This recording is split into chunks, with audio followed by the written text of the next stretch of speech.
The Maharashtra Cyber Department has confirmed that a second summons will be issued to YouTuber Samay Raina after he failed to attend a scheduled statement recording on 18 February.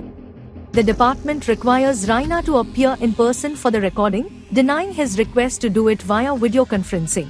Raina had asked for the remote option as he is currently on a tour in the USA and Canada and won't be able to return to India before 17th March due to prior commitments. However, the Cyber Department insisted that he must be physically present.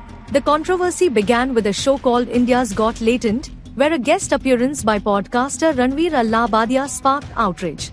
During the episode, Allahabadiya made a deeply inappropriate comment to a contestant. This comment led to widespread anger, and a formal complaint was filed against Allahabadiya, Raina, comedian Apurva Makhija, and the organizers of the show.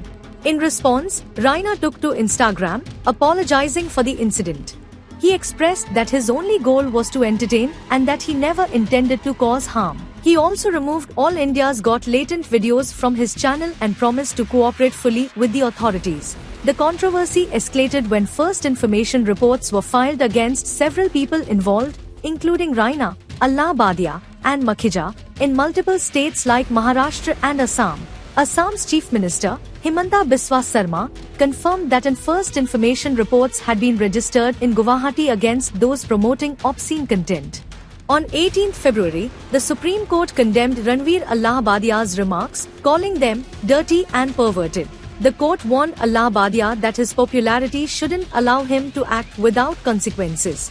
The ongoing controversy surrounding India's Got Latent has brought significant attention to the inappropriate comments made by Ranveer Allahabadiya, with legal actions continuing to unfold. Samay Raina's involvement has kept him in the spotlight, especially with the Maharashtra Cyber Department insisting on his in-person statement. The Supreme Court's strong condemnation of Allahabadiya's remarks highlights the seriousness of the matter and the importance of responsible behavior, particularly in public platforms. As investigations continue, the situation serves as a reminder of the impact of social media and content creation, and the need for accountability in such spaces.